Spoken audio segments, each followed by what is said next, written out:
Attention, ladies and gentlemen. We're now arriving in Detroit. Once again, this is Detroit Woodward Street Station. And thank you for riding Amtrak. We're here, salud. Cheers. Cheers.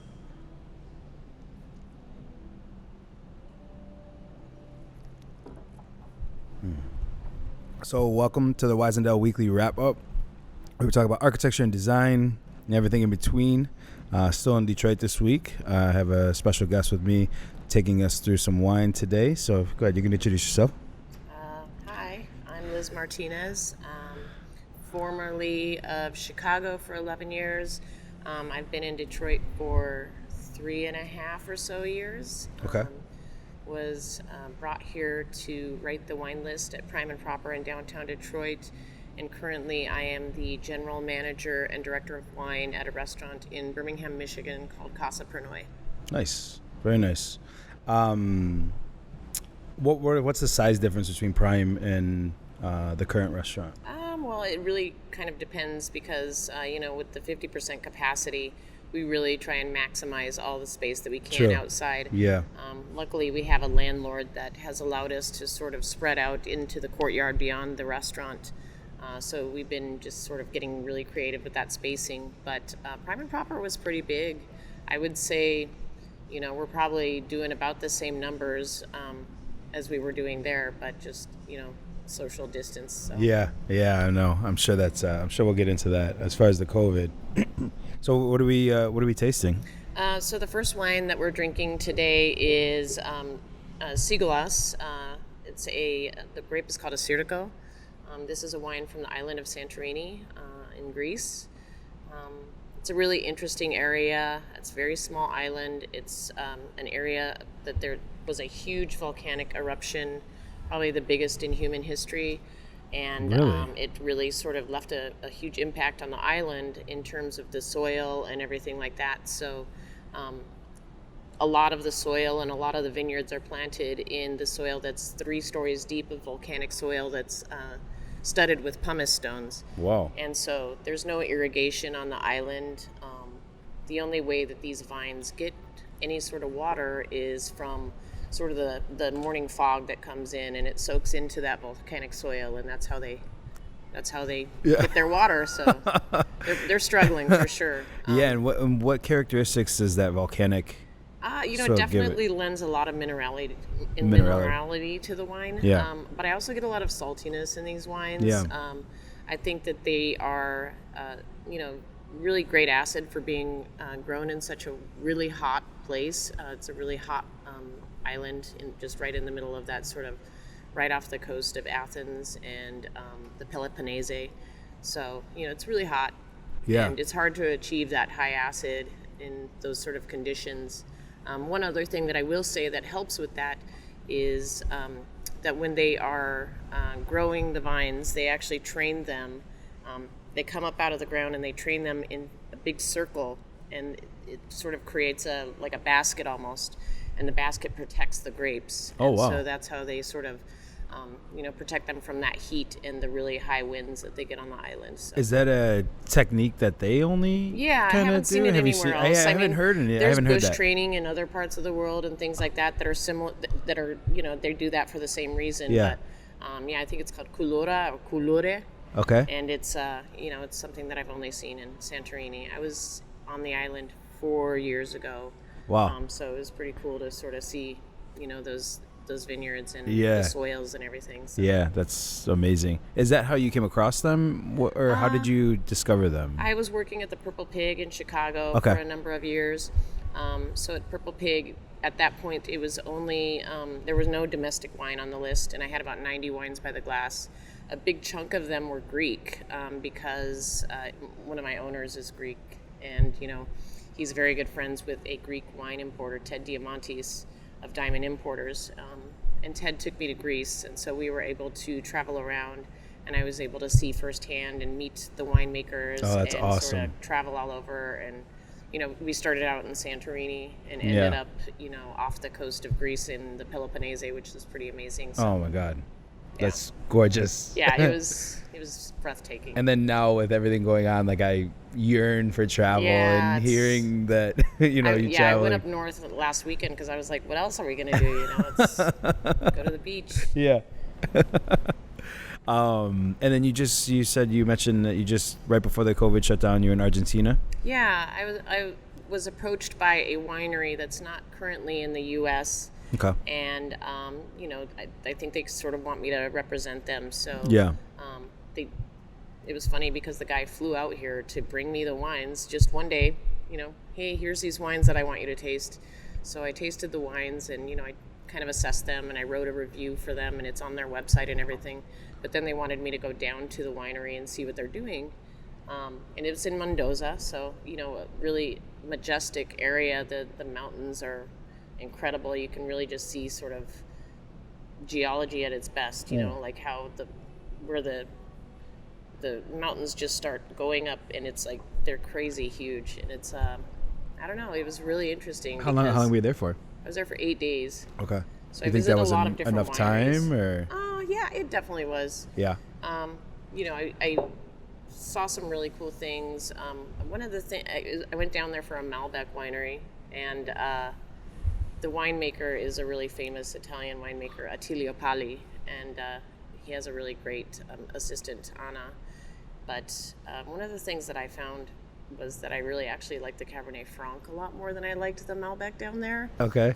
We went to El Enemigo, which is the winemaker from Catena Zapata. We went to Catena Zapata, and everywhere that we went, I really enjoyed the Cabernet Franc more than the Merlot. So I mean the Malbec. So I hope nobody gets mad at me for saying that. For our millions of fans. I know. That's interesting. I went to France maybe, I don't even know how long it was now, but I got hooked on the Rhones and hooked on that. And I had the intention of starting up in the Bordeaux and kind of going down to south of France. And of course, budget. I just stayed in Nice. But anyways, that is kind of my extension of traveling and trying wine in a different place. Have you, you said Argentina, and then you said Greece. I've been to Italy a number of times. My ex-husband was actually a chef from France, so I spent some time in the Loire Valley, which is where he's from. Oh my God, nice. I've been to Spain and Portugal, and then last year I was actually invited to the island of Madeira, which was absolutely amazing. Yeah, where's that? So it's about 400 miles off the coast of Morocco. Okay. And it's a Portuguese island. The wines there are, it's the wines of our forefathers. This is what they were drinking when they signed the Declaration of Independence. So, damn. Yeah, super cool wines, but it's a very different approach to winemaking than I've ever seen before. Yeah. Yeah, a few of the guests that I've had on this podcast, they've been pushing a lot of the natural winemaking and just letting the plants and to do like what it does, and do you see that? Obviously, you see that more in the European countries. Yeah. I mean, without throwing any jabs on anybody, natural wine, but I guess I'm sort of more of a traditionalist when it comes to those things. But if you go to the European countries, I mean, they're just sort of, they don't put a bunch of things in there anyways, They're just, they've been making their wines a certain way for however many centuries, and they, they're just more natural anyways. But, I am always concerned about natural, quote unquote, wines being unstable or not having a shelf life, or changing a lot in the bottle. And so I guess that's why I'm sort of a traditionalist. No, it's great. It's because I always think, what's the other opposite side of it, right? And it is the shelf life. It is the bottle that I don't think a lot of people think about or really know. And they're like, is the wine supposed to taste like this? No, it's not. Well, you cracked it. I don't know what to do. Excuse me. So, and since we're kind of around the topic of service, how has service changed throughout your tenure, would you say, as far as wine is concerned and overall hospitality? And I know it's a weird question now because of the current situation. Yeah, I think, it's funny because I have worked in some fine dining restaurants. At one point, I was running Topolobampo and was the assistant som there in Chicago. And, that's fine dining. We were doing tableside mole pours and sauce pours and things like that, tasting menus. So that was very thoughtful and methodical, service. But over the years, for me personally, I feel like service should be more warm and humble and comfortable but polished. And that's sort of what I'm trying to achieve with my staff at Casa Pernoi, because we are a polished casual restaurant. It's not cheap by any means. Yeah. But I think that it's really important that, no matter what kind of restaurant you work in, whether it be casual or fine dining, that it should still be warm. I think people are not, I think people go into restaurants and they don't really expect that cold sort of like, I'm telling you how to serve you type thing. Sure. I think talking to your guests and sort of understanding what they expect from their experience and try to cater to that or to curate their experience. And I think that's sort of that's where we should be. Yeah. It's organic conversation with your guest, or just reading the signs, or reading their body language, talking to them, and then figuring out the best way to sort of give them the best experience. Choreograph that experience. Yeah, that's great. It's interesting that you use the word humble, because I haven't heard that term when describing wine or hospitality, but it's truly what it is, right? The humbleness about it. And I think the pretentiousness should go out the window, and like all of that. And I think that'll open up a lot more conversations and a lot more doors, for sure. Yeah, it is pretentious in many ways for you to come into my restaurant and me to tell you how I'm going to serve you. Right.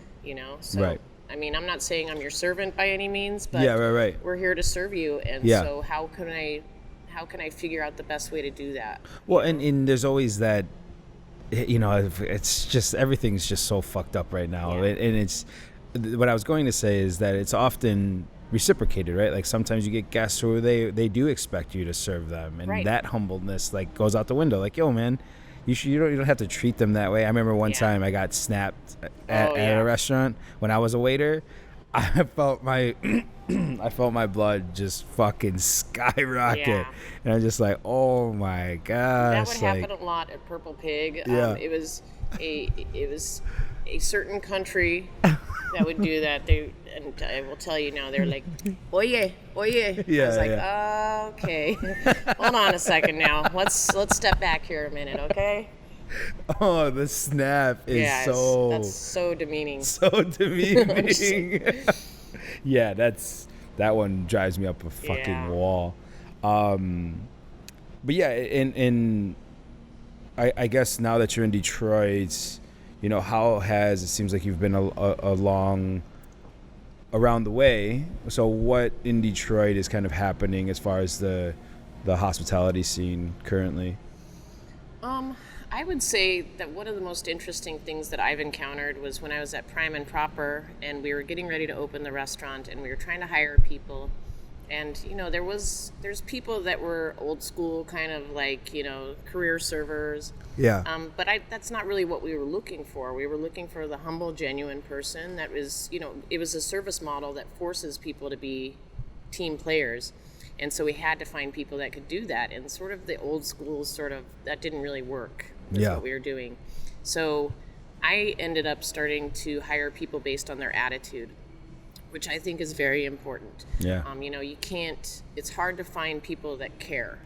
And that's really, for me, one of the most important things, because if you care, then you're willing to put things aside and try and figure out the best way to do your job. Yeah.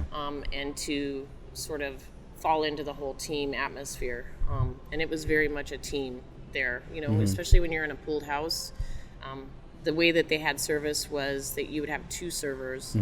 One of them would be like more of the culinary expert, and the other one would be more of the beverage expert. But in order to make that work, you have to work together. You have to communicate. Sorry, not to cut you off. For the people who are listening that don't know hospitality, what is pool?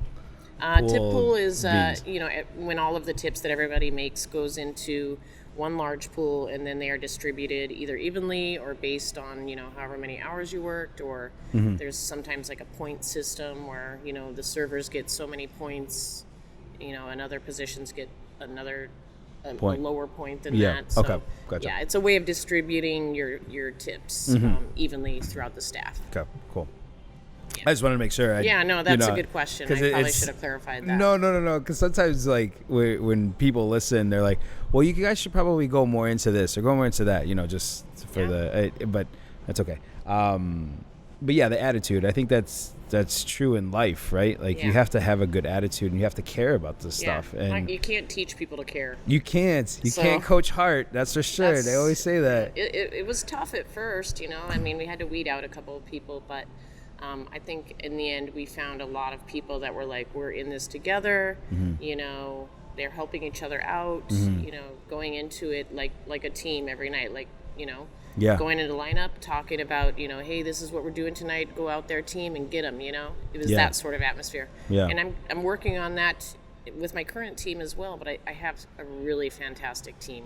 That's awesome. Very small team right now, but everybody just comes to work and they're ready to work. Yeah. I don't have to chase them around or anything, which is a real pain in the ass, let me tell you. They just come to work and do their job. Yeah. And it's interesting, like the culture aspect, right? Or the team aspect.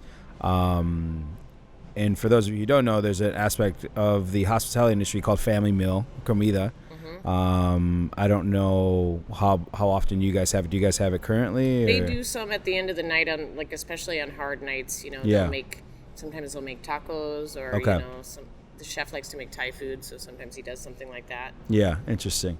Yeah, we always used to have, in my experience, the pre-shift was the family meal was before the pre-shift, just to make sure everybody got there. You didn't chase everybody around. It's a good way to do it. And at the current restaurant, or in your experience, do a lot of chefs try different things out during family meal, or no? I think this chef, his name is Logan Robb. He definitely does. He, we're like a farm to table Italian restaurant. We make pasta every day, and nice. It's do you guys have gluten-free options? Yep. Okay, good. I would assume. No. Yeah. It's an area that calls for a lot of gluten-free options. Gotcha. So, okay. A lot of our food is actually gluten-free outside of the pasta. Oh, okay. But he gets real creative, and I know for a fact he really likes to do a lot of. When he says when he cooks at home, he cooks a lot of Thai food and sort of like really aromatic dishes and things like that. So I told him we should open up a Thai restaurant, and I can get a bunch of aromatic whites in there, and we could. Yeah, right. That's my vision. There we go. I think the culture thing, not to stay on that, but I think it's very interesting. It's important. It's important, and it's important to get the buy-in and the ownership of what people are doing. And I think the hospitality industry specifically, it's tough. It's tough to get buy-in. That's why I think, like, the different hotels and things like that, like, the customer service is, really hard to nail down, because you have to get your staff to buy in. Like, you have to care about this place, and I think sometimes that's really difficult when that place is making money, profit, and little he or she, you expect me to care about this place? Like, it's tough. Well, and that's, I often talk with my staff in lineup about things like, I want everybody to come to work and actually sort of like coming to work. You know what I'm saying? And so how do we achieve that? Yeah. I am sort of known as a little bit of a hard ass and a perfectionist, but I think people appreciate that about me. Because I come to work and, I have a certain methodical way of doing things, and I like the dining room to look immaculate, and I, when I ask somebody to do something, I always say please and thank you. I feel like, just being appreciative and delegating, but in a thoughtful way. I think, that's a big part of the culture too. Yeah, absolutely. So you went there in January. How long has the restaurant been open? The restaurant was a fine dining concept before shutdown. Okay. And then they reopened as this farm-to-table, fresh Italian restaurant. And that's when I started there. Gotcha. Yeah. And I want to give a quick shout-out to Andrea Kaji for hooking us up and linking us up together. every time I know I'm trying to do something in Detroit or getting to know people, she was very quick to say, "You got to hit Liz up." Like, that's great. How do you know her?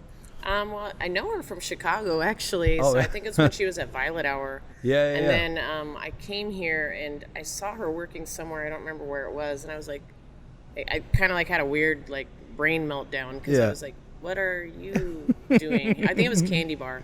Oh, and nice. I saw her there and I was like, what's going on right now?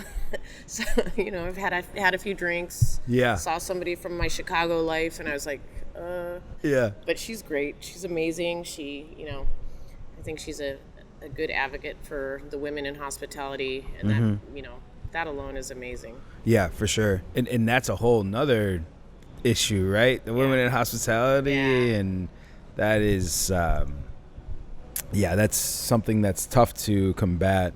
Yeah. I mean, I often tell people, I am known as a hard ass, straight up, like that. People know me as being kind of tough. But, as explaining to somebody the other day that, for me being a woman in my position, there are men that will try and be kind of bullies to me, and I have to stand my ground, and it's not fun. No, right. But it's just something that as a woman, we have to do. Yeah. Just really have to stand our ground when things like that come to us, because I don't like being railroaded. I don't like, I don't want people to think that I'm a pushover. I'm like, this is me, and I need to be able to do my job. Yeah. And, you're in my way right now. Yeah, no, I hear you. I hear you. It's a slippery slope because there's a lot of males that take advantage the other way too, right? Yeah. And the staff and, that's why when the Me Too movement was going on, or still going on, but when it was getting a lot of lights, I kept thinking to myself and talking to my inner circle, I'm like, have you guys ever seen a restaurant, like how a restaurant works? Like there's fucking lawsuits in you walk a block down Chicago, you're getting all those restaurants and fucking lawsuits. Yeah, like smacking ass and saying shit. And that's... I'm like, that's just how I grew up. I don't know. Yeah. But yeah, that is something that's an issue for the hospitality industry. Yeah. And I know Andrea's been doing a lot of events and things like that as well in the city. And was that, and again, this is so weird now, but was that a big part of the hospitality industry in Detroit? We were doing a lot of fun things. When I left Prime and Proper in January, I was doing classes at the Royce, nice. Just pick a topic, blind tasting, Greek wine, whatever. And then I was also doing a monthly wine dinner at Ping Ho's other establishment, Marrow. Okay. So, the chefs and I would go in and taste wine together and come up with a fun menu and, Spanish or Italian or whatever. And there was a lot of things like that were going on. I was like kind of getting used to that money coming in and just kind of working that way and thinking maybe I don't have to go back to restaurants right now. I can just kind of chill out for a little while. Yeah. And as we said before, I mean, the hospitality industry is taxing for sure. Yeah. And it's, although I do recommend, everybody always says, you have to work in the restaurant industry to really get that experience as a well-rounded person to understand. I wish. Like some of you have not worked in the restaurant and you can tell. Yeah. It's very apparent. Very apparent. The people at the Royce seemed nice though, and when I was picking up the wine and like, oh yeah, you're Felix, and whatever, and then I was leaving, they're like, bye Felix. I'm like, oh, thank you. They're super like, cool. Yeah. I live about a block away from there. Okay. Ping is one of my best friends in Detroit, and like I said, I was doing classes there, but it's a great place because they have retail as well. So. Right. Sometimes I just go grab a bottle of wine, or you can sit out on the patio. They have charcuterie and a bunch of cheeses and things like that. So it's a really great place to have in the neighborhood, and it's I think that they have a lot of fans. Yeah, and for those that don't know, the Royce is down in the heart of Detroit on Adams and Woodward. Yeah, basically, yeah. Adams and Woodward. Grand Circus Park. Yeah, Grand Circus Park. So definitely go over there and check them out.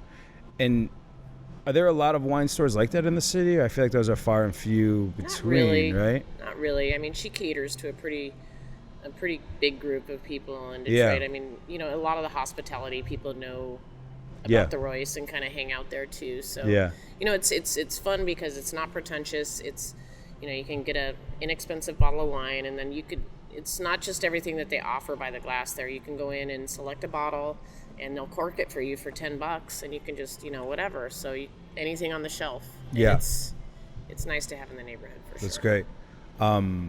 Has that sector of retail and wine, now that COVID, is that blown up, or I feel like there's mixed. There's kind of like mixed because I think in some ways, they have lost a lot of revenue in terms of people being able to sit because their patio is not huge, but in other ways, Ping was really smart because she did Zoom wine tastings with winemakers, and so you could come and pick up the 3 bottles they were going to taste during the Zoom tasting. But then, also during COVID, everybody was drinking a shit ton of wine and booze. Yeah. So I just feel like, shelter in place. Everybody just got hammered the entire time. The entire time. It was crazy. Oh, boy. Because the days all blended together, and everybody's just like, sure. I started I'm not drinking until dinner time because otherwise this whole day is going to be shot. Yeah. So, but I did drink a lot. So what would you pair this white wine? I would say this would be great with any kind of seafood or oysters, whitefish, things like that. I really like to play off the saltiness in the wine. It's definitely got great minerality. I would pour you, but I don't know what you are. No, let's have a little splash more. Why not? Cool. There you go. Sunday morning, after we just talked about it, right? That was my thoughts. Perfect. Exactly. Cheers. Cheers again.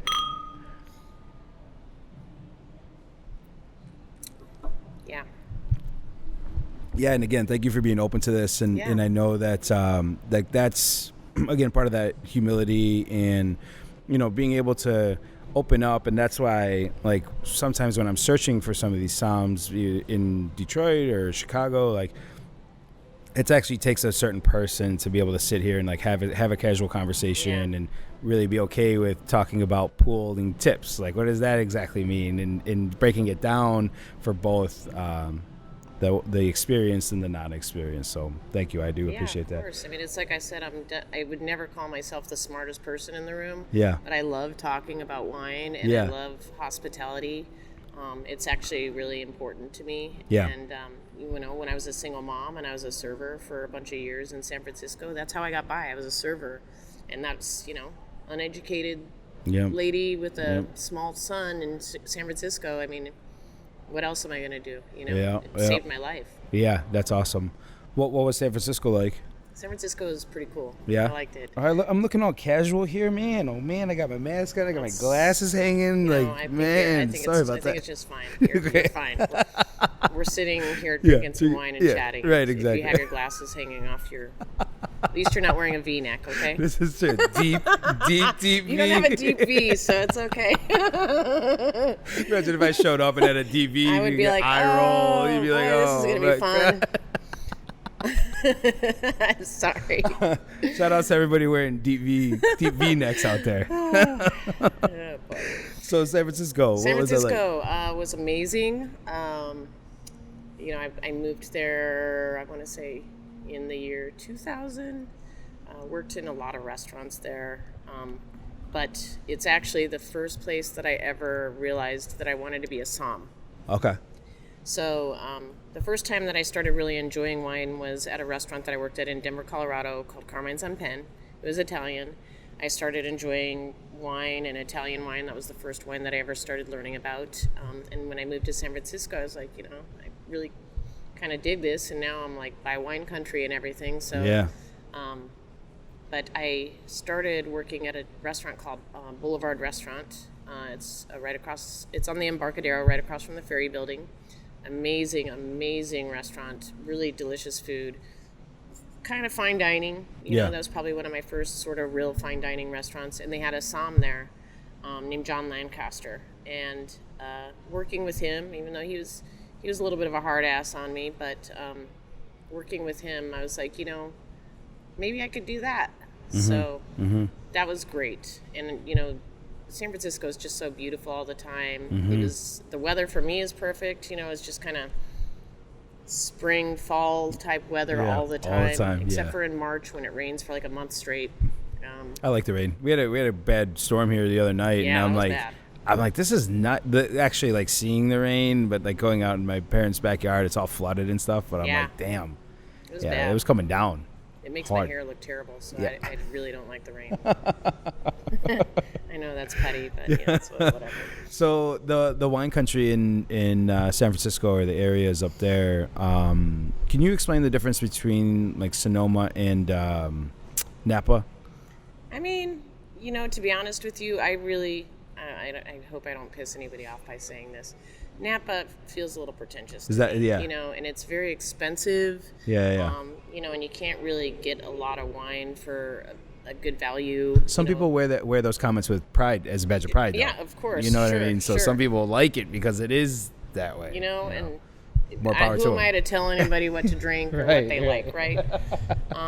But it's expensive, and it's the big dogs. Yeah. I like Sonoma a little bit more because they're more farmers. They're like paying attention. They're like, it's a craft to them. You know what I'm saying? Where the big houses are maybe just not paying as much attention. Yeah. So, now, how many cases would like a big house put out a year? Millions of cases. Yeah. Damn. Yeah, a couple million. Yeah. Of course. Yeah. But how much has your hand touched those bottles or that wine? It's like. Yeah. At that point, it's just a production line. Yeah, absolutely. Absolutely. And I was just trying to create the contrast to somewhere like a Sonoma or a smaller vineyard in Sonoma. Are they putting out maybe like 500,000, 200,000, 30,000? Yeah, I'm sure there's some that Something like that. Yeah. But I mean, the difference is if you're driving around up there, you go to a tasting room in Sonoma, sometimes the winemaker's in there pouring the wines, and you would never see that in Napa. Yeah. You know what I'm saying? Yeah. I mean, there's some great Napa producers. I was up there last year, and it was beautiful. But, I did that because it's important for me to understand the wines from there, too, because there's always going to be a market for that. Yeah. And I do know that the only really thing I took from that whole trip, because we went out there 2 years ago to Sonoma, our driver, very, very nice man. I wrote down his name. I would love to give him a shout out. But anyways, very nice man. But he was basically saying like 2012 was like the actual turn of wine. And then I also, after I wanted, if you could speak on 2012 a little bit more, but I wanted, before I forget, about the California wine that won the tasting in France, maybe, was, and there was like a documentary on it. Well, we'll get to that one. I think that was Montelena, if I remember correctly. Yeah. I could be wrong. So is that wine won the best? It beat the French wines. It beat the French wines. Because they were tasting them blindly. Gotcha. And what type of varietal was it? I mean, it's Cabernet Dominant. Oh, was it Cabernet? Yeah. And what is the, like, I guess, what was the tasting for? Was it for like an award, or every year they have? Gold medal of something, Yeah. I can't recall right now. I had baked Cheetos for breakfast. There you go. Nice. And Assyrtiko. Yeah, there you go. And now we're on the wine. Yeah. Yeah, I didn't have anything for breakfast. It's great, though. Yeah, it's good times. Hey, it's good times. So 2012 in California. So what happened? I mean, obviously there was I'll let you explain it. Yeah, I mean, there was a big turn. It was right at the beginning of a bunch of amazing vintages, Yeah. 13, 14, 15. It's been like a run of incredible vintages. There's been like a lot of turmoil there too, in terms of like the fires and everything like that. So I'm not sure what he was talking about. Yeah, I think it was the fires. But, it was just right after that there was a bunch of amazing vintages. So. Yeah, and in the fires that are still burning, man, I believe. so bad. So it's like a lot of my friends are posting about it, and you're seeing pictures and other people that are like, if you need to come stay with me, yeah, that's here for you, like. I know that there are voices out there that say media, but there are other shit that we get so inundated with this bullshit going on right now that we don't hear about shit like that, right? Like where California's still in the fucking little guys dire. that are like really getting screwed right now. And my homies down in New Orleans and that fucking water that's going on, like that's crazy. Like there's big issues going on here, guys. Like, it's our world is a crazy place right now. Fucking crazy place. It's a crazy place. And then what about, I know we're kind of going all over the map here, but the James Beard Awards, I know that they took off this year or something like that. Can you did they take off this year or do they? I think they decided to just kind of like cut it loose this year. Originally they had moved it back because a few years ago they moved it to Chicago, the actual award show. Right. And then... Was that at the Civic Opera? Or yeah, where was Opera House. The Opera House? Yeah. And then they, sometime like about halfway through shutdown, they were kind of talking about like maybe pushing it back to like September, and then they just said we're not going to do it, which makes sense, you know. Absolutely. It kind of, nobody should be gathering in large groups like that right now. And, no. And you know, I understand that the restaurant industry really sort of needs that boost, but we've all got to be really careful. Yeah, absolutely. And not only that, I think it's would be in bad taste, right? Yeah.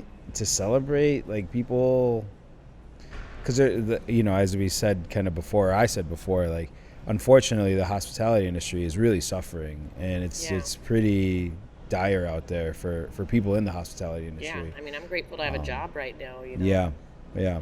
Being offered a job straight out of shutdown, I was like, thank God. Sign me up. You know? Yeah, absolutely. But I mean, you fucking work your ass off to be able to be in that too. You know. Yeah, but you know, a lot of my friends that like other somms, you know, they're taking server positions and things like that, and it's like, you know, it's not easy for everybody right now, and you know, everybody's eating a lot of humble pie. It's like, well, I gotta if I'm gonna have a living, then I have to. This is what I gotta do. I tried to buy that domain one time, humble pie. Wasn't available. So I bought the domain. I bought the domain Humboldt by. Okay. I like that. Because there's obviously Humboldt Park in Chicago, and then there's a Humboldt in California. Yeah, that place is crazy. So HumboldtPie.com, Wisendale owns it. So everybody wants that. Yeah. Total tangent. Total tangent. I love that. And I know in Chicago they have the Blanche Awards, is it? Or is it the Blanchet? John Blanchet? Yeah, something like that. Does Detroit have any like local awards? Yes. There's the Nick Drinks. Okay. It's on a much smaller scale though. Yeah. But they have that. And that's sort of like, that's more based on like beverage professionals. Yeah. And speaking of candy bar, did you on the right one? I was making sure I had the back to the back. Yeah, exactly. It's confusing. Yeah. You got my banged up microphone here too. Yeah, because the reason I was asking that, you mentioned Candy Bar, which is in the Siren Hotel.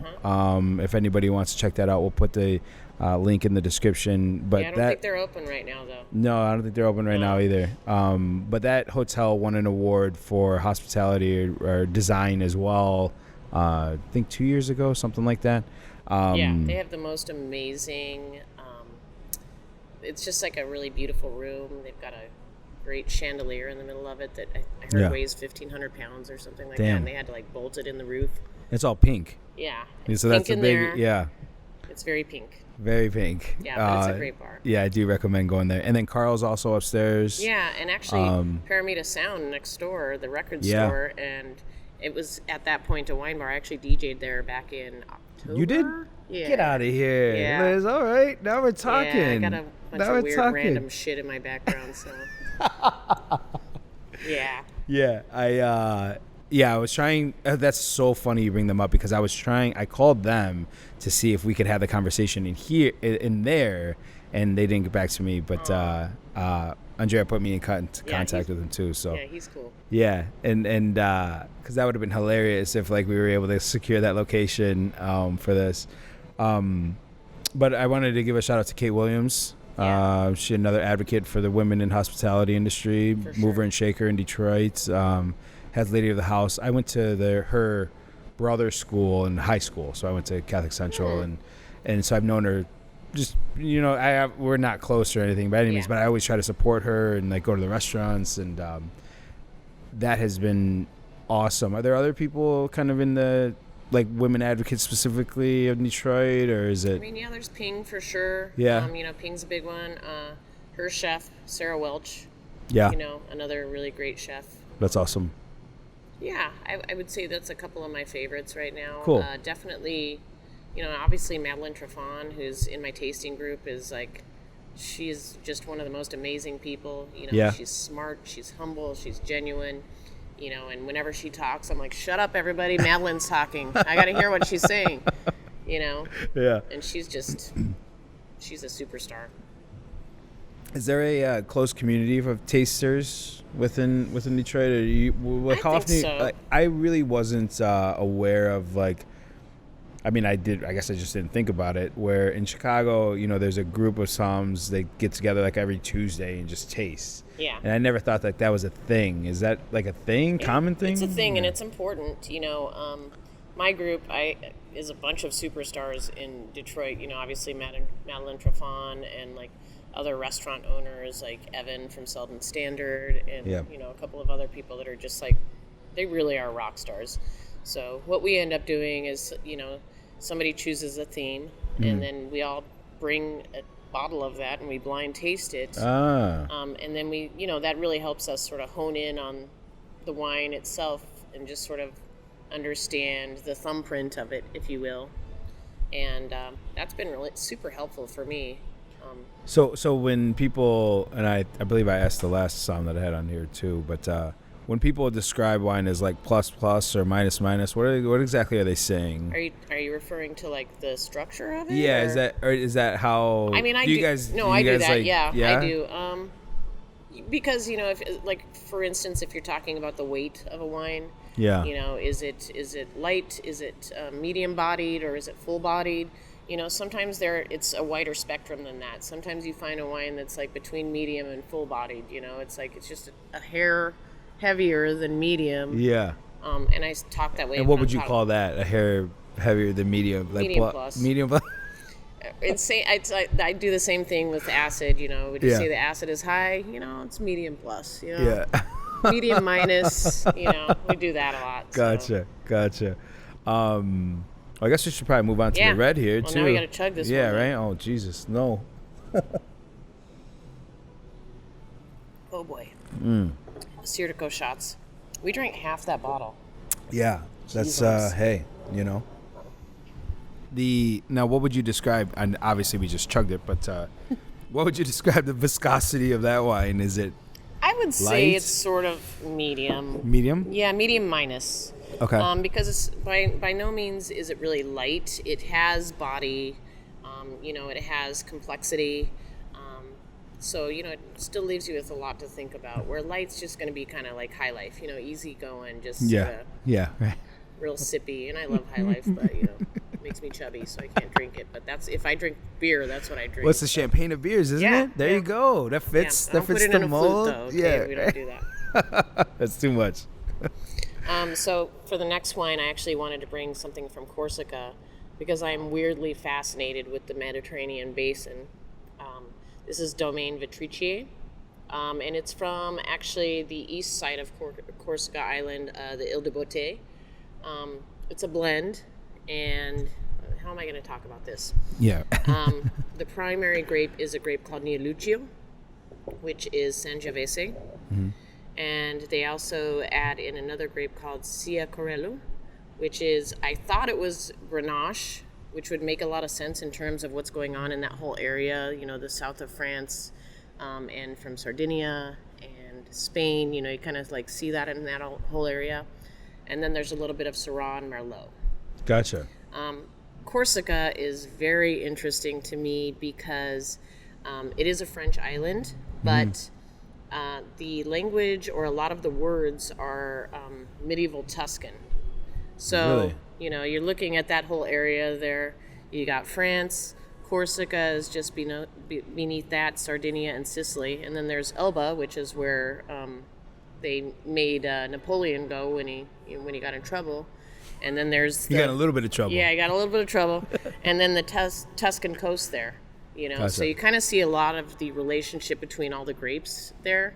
And I don't know, it's something that I've been thinking about a lot. I'm really fascinated by it. In fact, I just put a wine on the list at Casa Pernod that has Alicante Nero, which is Grenache. Wow. So Grenache has a different name in a lot of areas in that area. So Gotcha. I like the wines from Corsica because, this one in particular has a little Syrah and Merlot in it, but the Sangiovese is very interesting. It's a little bit more rustic, I would say, than some of the ones from Tuscany. Mm-hmm.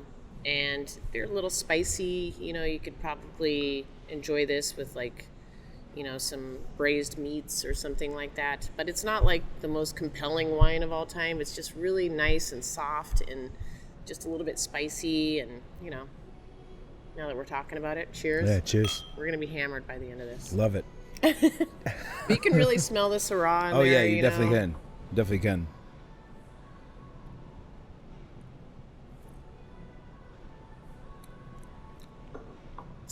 It's nice. It's light. It's not super structured. Not Not a lot of tannin either. Yeah, It's really nice. It's just nice, soft, and easy. Interesting. And how do you come across this one? Years ago, I was at Bistro Sommelier in Paris. And this is when I was studying for one of my exams. I don't remember which one it was. And the Somm brought out some wines from Corsica. And at that point, I was blind tasting so much. I was really good at it. I'm terrible at it now. But at that point, I was on point. And he brought me some wines, and I was like, what in the hell is this? I don't even know what this is. And then I found out later on that they were Corsican. And so since then, I've sort of been having a love affair with Corsica, looking at the images of the island, which is amazing. It's 6 miles from the coast of Sardinia. They're all really right there. Yeah, it's and really just, good. really fun, interesting wines. Yeah. Why do the French have a fascination with rosé? Because it's delicious. No, I know it's delicious, but when people they go to France, at least for me, my experience in south of France specifically, is heavy on the rosé. Yeah. They drink that shit water. Yeah. For sure. And it's really good. Yeah. Which I don't mind. I didn't mind when I was there. Yeah. I love rosé from the south of France. Yeah. I don't know. They just do it really well, Yeah. Again, another grape that they use sometimes in that blend. So you see Grenache in there too. Yep. It's just part of that weird little area. Yeah. You see Vermentino in there too sometimes, which is known as Rol. But that's, you see Vermentino in Tuscany too. And it's sometimes you see it, it's part of that whole area. Sorry, that was a weird tangent, but I've been thinking about this a lot. No, please go on tangents. I was talking about humbledpie.com, so.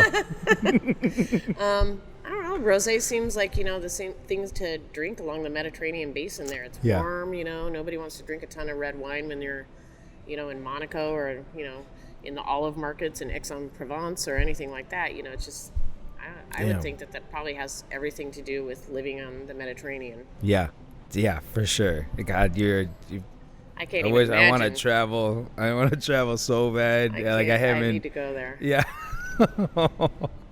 Just that whole area. Check out images of Corsica next time you're on the computer. It's absolutely breathtaking. Yeah. Are you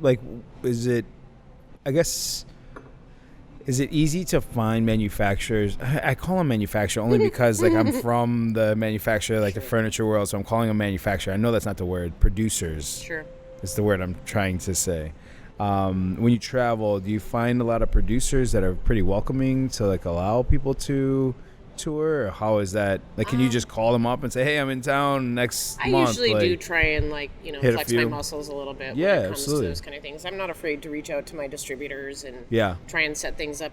But a lot of the trips that I go on are the work trips where people are like, oh yeah, your job must be so hard. You go to wineries and drink wine all day. I'm like, it is still a job. When I go on these trips, it's I'm with 40 other people on a bus traveling from winery to winery, sometimes for 13 hours, tasting wine, and It's fun, but it's like it's taxing. Still, yeah, it's like all day long. Yeah. You know, taking naps on the bus because we're all hammered, and you know. People just assume that you guys are laughing, having a great time, smoking cigarettes. I'm napping. Yeah, right. You know, I don't know about everybody else, but I am napping. Yeah. But yeah, I mean, usually those trips are set up for us. So, yeah.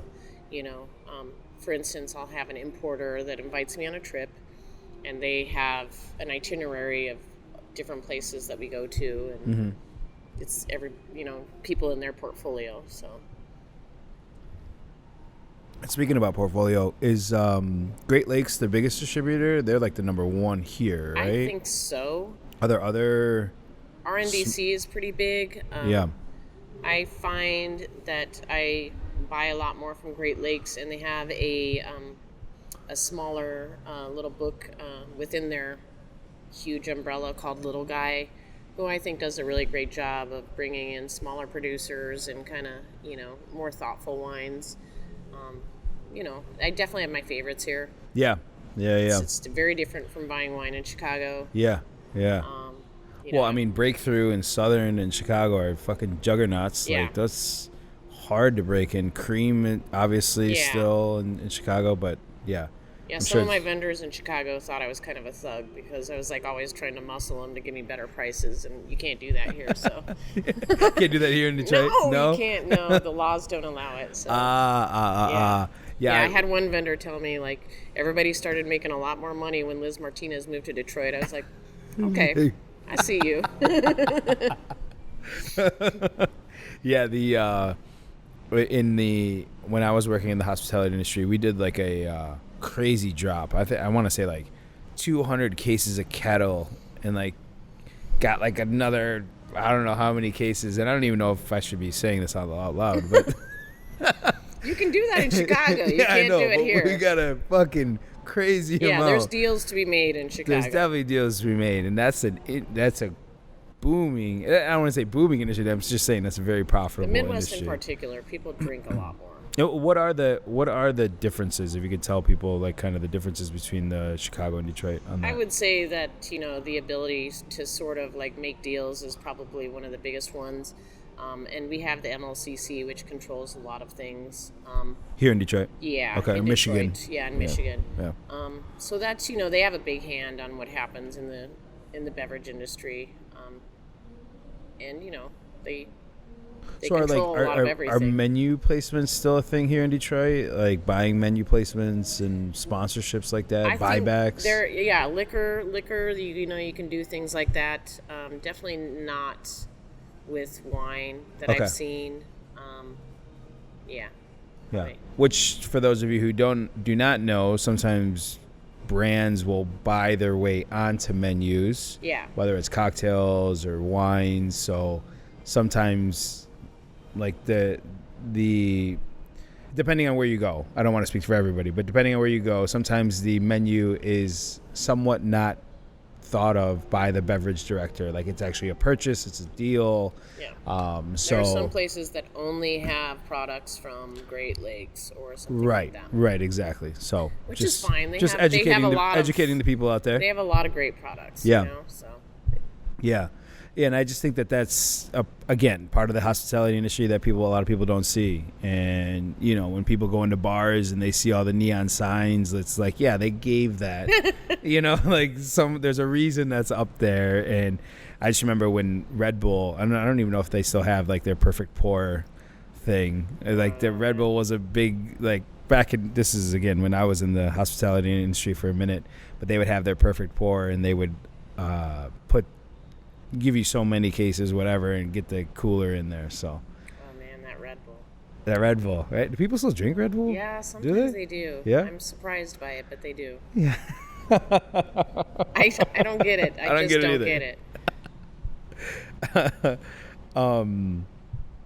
Well, yeah, the menu placement, the buyback, and how.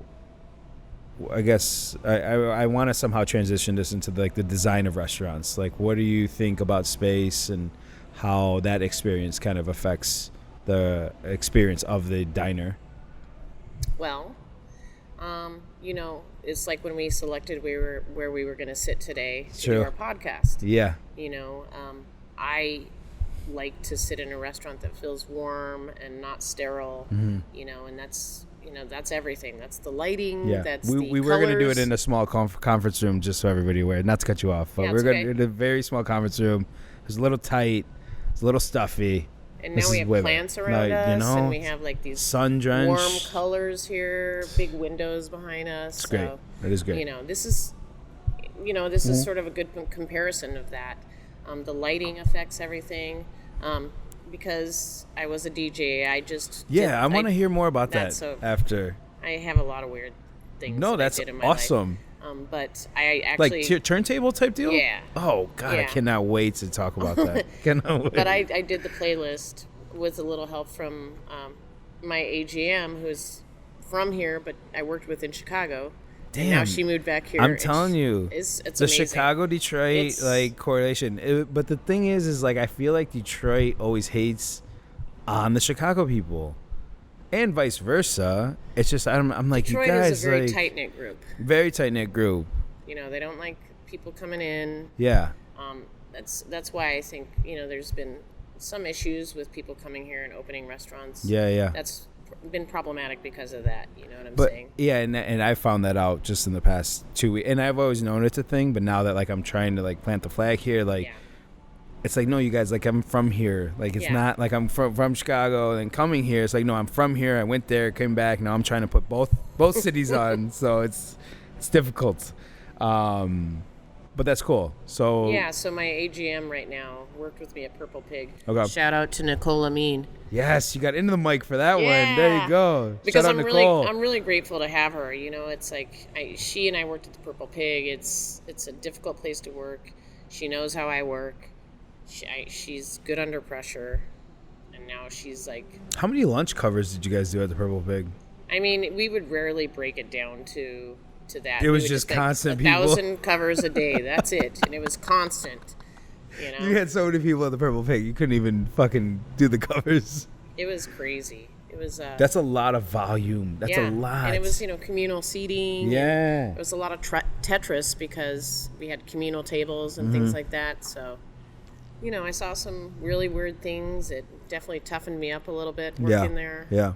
Being And for right on- people who don't know, because the Purple Pig is no longer there, it was on Michigan, it and is, but it's next door to it. it's now next door. Yeah. Oh, okay, cool. Yeah. So it was right there. And Michigan and then, Ohio or something? No, not Ohio. just if you're listening, think of it across from the Apple Store. That'll be the best way to. Yeah, by the Michael Jordan Steakhouse. Correct. Yeah. And so they took over the corner bakery place that was. Oh, across nice. from So they there. went more towards the street. Yeah, more towards the river, I would say. More. Oh yeah, what direction more is towards the that? river. Yeah. Gotcha. So that's But it was south? like Purple Pig was a little bit back. Like you had to walk down the side and then walk over. So is it now more of a street presence? No, it's in It's a still in the building back. now. You have to actually walk through a lobby to get in there. Ah, so. gotcha. Yeah. But it's covered, so There you go. Year round. yeah. So It's- how did we get on that? we were talking about my AGM, Nicole. Oh yeah, AGM Nicole. Shout out Nicole. she's really great. I'm Yeah. grateful to have her. So did she move to the city or? She's from Birmingham, which Okay. is where the restaurant is. Yeah. So she had gone to Chicago for school and then ended up staying. She's an incredible singer. So she went to Columbia. Yeah, Columbia. Yep. And then her and I worked together at the Purple Pig. So I've known her for like 6 years. And then I was really grateful about a month plus ago. Oh my Sorry, God. I had to do it. She It took me a second. she texted me to say I might be moving home. Do you have any positions available? And I was like, hell yeah, get in here, girl. Yeah. And like, it was no question. I was Yeah. like, you're coming. Like, Yeah. I know how to work with you. You know how to work with me. So, and she's younger than I am, so she knows how to deal with all the technical bullshit that I don't know how to Yeah, deal right. with. So, I know. she does the computer stuff. and- Yeah.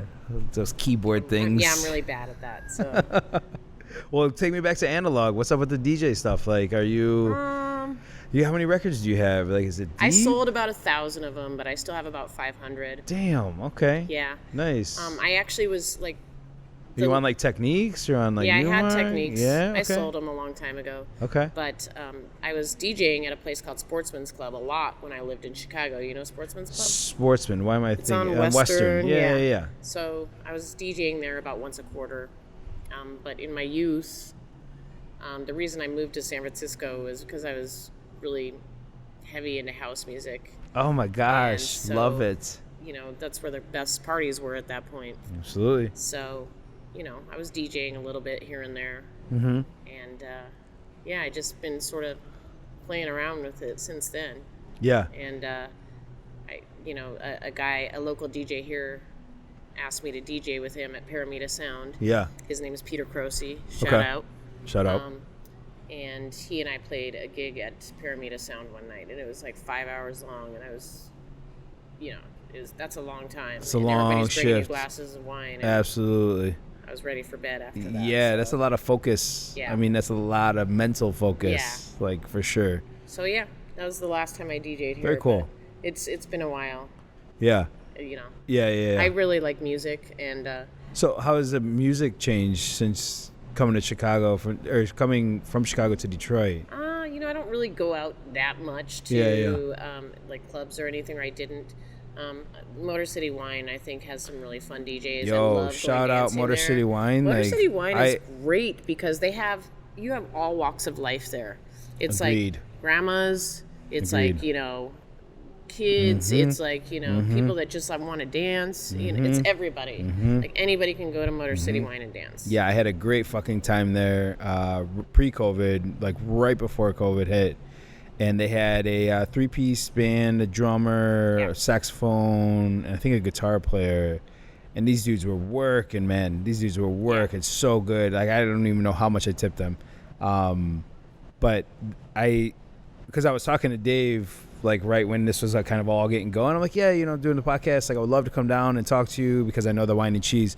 For those of you who don't know, the Wine and Cheese actually started because in the architecture and design community, they have wine and cheeses weekly. They used to have wine and cheeses at firms where the reps would bring in the wine and then they'd show product.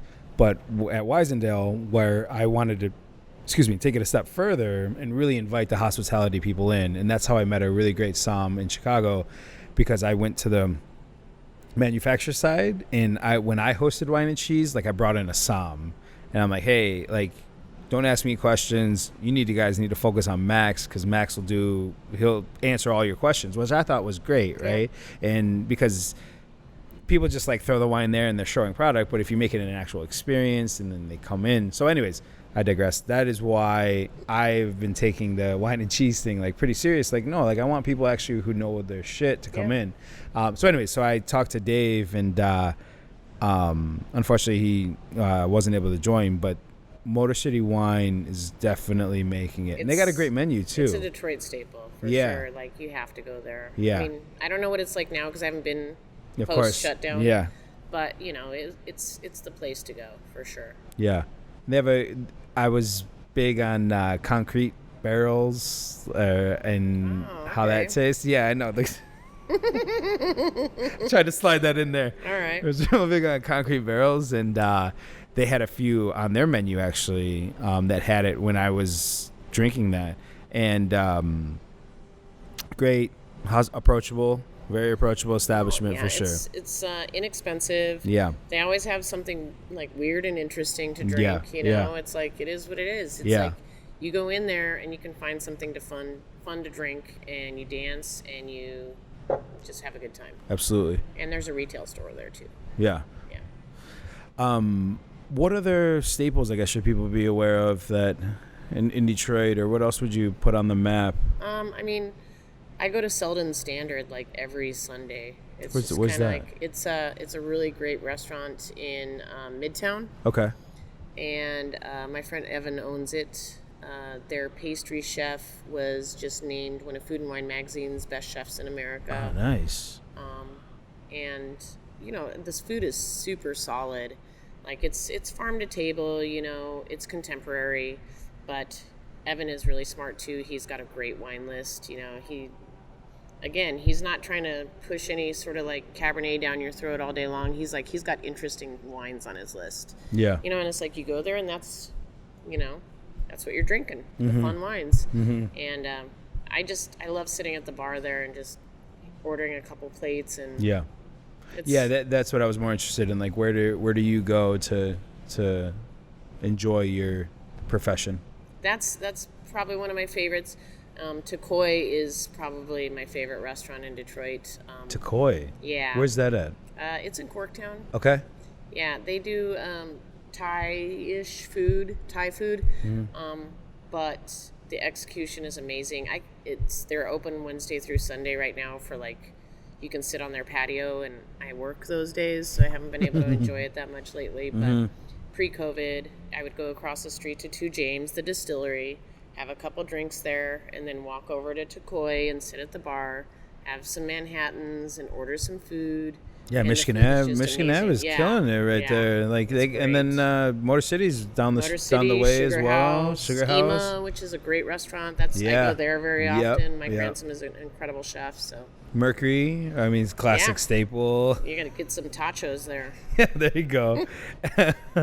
And I was grabbing footage for the podcast of the old train station because I'm in a real predicament because the podcast has, in the Chicago edition, has the Brown line, so stopping at the Merchandise Mart. So I wanted to keep that theme through.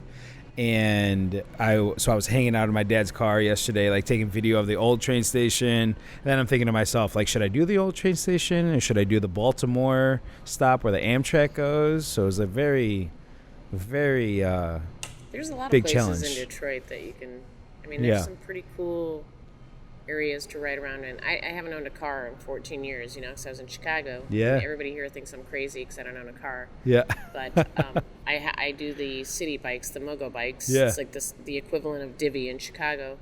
And I have my annual membership with them, and I just ride around in the neighborhoods and kind of check shit out. You know? Yeah, and I for think sure. It's a really interesting way to see the city and sort of, you know, burnt down houses and areas that are dilapidated and yeah. That's still here too, by the way, for sure. Yeah. Well, what do you think the future? I know it's a tough question, but what do you think the future, like, what do you see the future being as far as hospitality and wine and all of that now? Because it's definitely changed. I think it's definitely changed. Like, I think you know, it sort of touches on what I was talking about before. Just people embracing something that makes them feel comfortable, which is warm, genuine, hospitable service. You know, I think food that's executed well, service that's polished, and warm hospitality professionals. I think, you know, I think that's where we're headed, and I think that's what makes people feel happy right now. You know, people don't want to go into a restaurant and feel like it's stuffy or anything like that. Yeah. Like, we've all been in a really difficult time. Yeah. And I want to go somewhere and feel happy and comfortable. do you think the spaces are going to stay large, or do you think they're going to get smaller? You know, I guess it depends on how long this goes on for. Yeah. You know, I personally prefer a smaller space, but you know, we can't have that right now. Yeah. We're very fortunate at Casa Pernod to have. What does Pernod mean? It's Sorry, I didn't mean to put you on a spot about that one.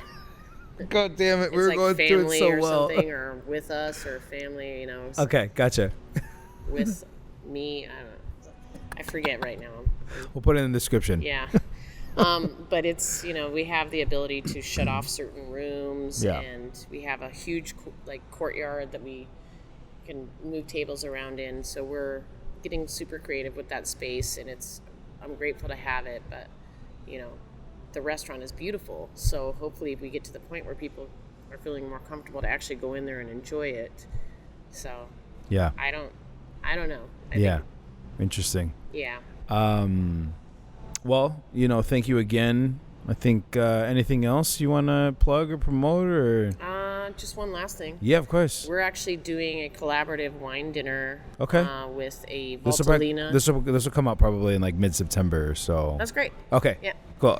This is at the end of September. Okay, good. So we're doing a collaborative wine dinner with Trattoria Stella in Traverse City.